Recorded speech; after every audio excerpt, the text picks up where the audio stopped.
साथियों, आज पूरे देश में आरक्षण के संबंध में भारत बंद का आह्वान किया गया है।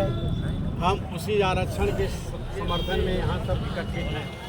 भारतीय जनता पार्टी ये शुरू से आरक्षण के खिलाफ कार्रवाई कर रही है। आरक्षण को समाप्त करना इनका संकल्प है, लेकिन समय समय पर पीडीए की जागरूकता इनके सामने रोड़ा बन जाती है। अभी 69,000 की भर्ती में आज 5 साल से नुरा कुश्ती चल रहा था। 3 बार राष्ट्रीय अध्यक्ष ने सदन में मामला उठाया कि 19,000 बच्चों के भविष्य के साथ खिलवाड़ किया गया है, इस पर गंभीरता से विचार किया जाए, लेकिन सरकार ने विचार नहीं किया। हाई कोर्ट ने अंततोगत्वा निर्णय दिया, इन बच्चों के साथ नाइंसाफ़ी हुई है।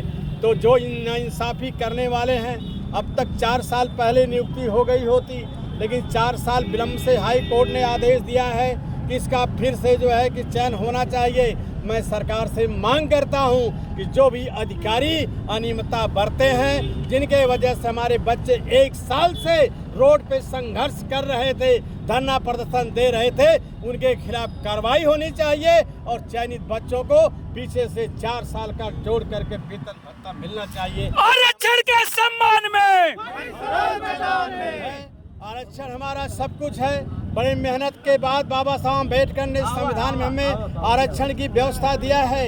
ये संबंधवादी ताकतें आरक्षण को समाप्त करना चाहती हैं। आरक्षण को समाप्त करने के लिए तरह तरह ये गिरगिट की तरह रंग बदलने का काम करते हैं। शिक्षा भी ये समाप्त करना चाहते हैं। आज बैकवर्ड के बच्चे को, दलित के बच्चे को, उनको छात्रवृत्ति और जो है छात्रवृत्ति नहीं मिल रही है। जब समाजवादी पार्टी की सरकार थी, तब अनुसूचित जाति के बच्चों को निःशुल्क शिक्षा, निःशुल्क एडमिशन लिया जाता था। चाहे कॉमर्शियल एजुकेशन हो, चाहे टेक्निकल एजुकेशन हो, चाहे ग्रेजुएट हो, निःशुल्क जो है एडमिशन लिया जाता था। बाद में छात्रवृत्ति जो है मैनेजमेंट खाते मैनेजमेंट को मिलती थी।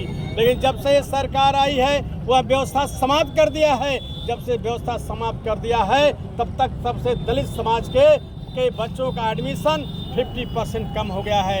ये जो है भारतीय जनता पार्टी शिक्षा को एकदम छीनना चाहती है। सबसे बड़ा इनका निशाना है कि ऐसी नीति अपनाओ कि बैकवर्ड दलित के बच्चे शिक्षा ग्रहण न कर सके जो है। लेकिन अब वो जमाना 100 साल पहले के नहीं रहा। जब अम्बेडकर थे, महात्मा ज्योतिबा फुले थे, बड़े संघर्ष के बाद उन्होंने शिक्षा ग्रहण किया। अम्बेडकर जी को जो है क्लास के बाहर बैठाया जाता था, क्लास में बैठने की भी अनुमति नहीं थी। ऐसे विषम परिस्थितियों में संघर्ष करके बाबा साहब अम्बेडकर ने देश का संविधान लिखा। आज लिटरल एंट्री में जिस तरह से धीरे धीरे सैकड़ों भर्तियां कर ली गई जो है, क्या बैकवर्ड दलित के बच्चे नहीं पढ़े लिखे हैं? क्या उनके अंदर एजुकेशन की कमी है? एक अवसर आपने दिया, दलित का बेटा बाबा साहब भीमराव अम्बेडकर भारत जैसे देश का संविधान लिख करके रख दिया। आज उसी पे पूरा देश का संविधान चल रहा है। आरक्षण के सम्मान में, आरक्षण के सम्मान में को दूर करना चाहती है।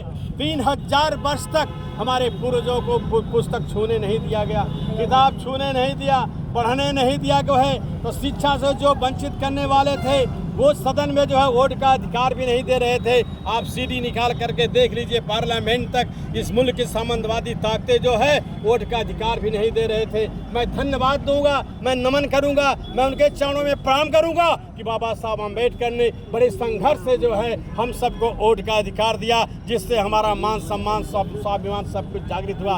अगर आज हमें वोट का अधिकार नहीं मिलता, हमें कोई पूछता नहीं, कोई हमको जानता नहीं जो है, कोई मान सम्मान हमारा नहीं होता। इसलिए आरक्षण के सम्मान में हम सारे लोग यहाँ इकट्ठे हैं। भारतीय जनता पार्टी के नेता कहते हैं हम न खाएंगे न खाने देंगे।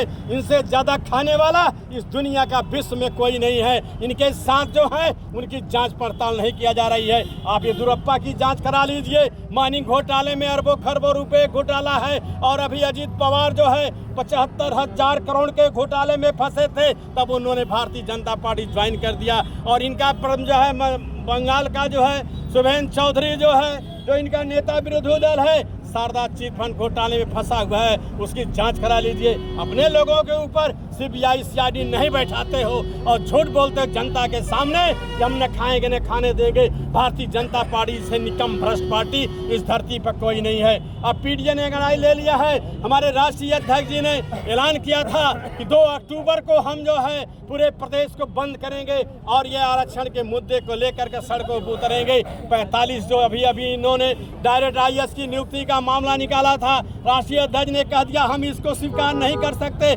देश की सारी पार्टियों ने इसके खिलाफ जवाब उठाई जो है और 2 अक्टूबर को राष्ट्रीय अध्यक्ष ने ऐलान किया कि हम पूरे प्रदेश को बंद करेंगे।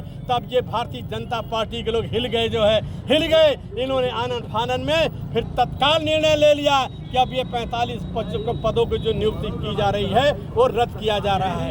ये भारतीय जनता पार्टी के लोग हैं। इनका मुकाबला करने के लिए PDA को एकजुट होना पड़ेगा। जब PDA एकजुट नहीं होगा, अगर आप बटे रहोगे किसी तरह आपका हक अधिकार मान सम्मान छीना जाएगा।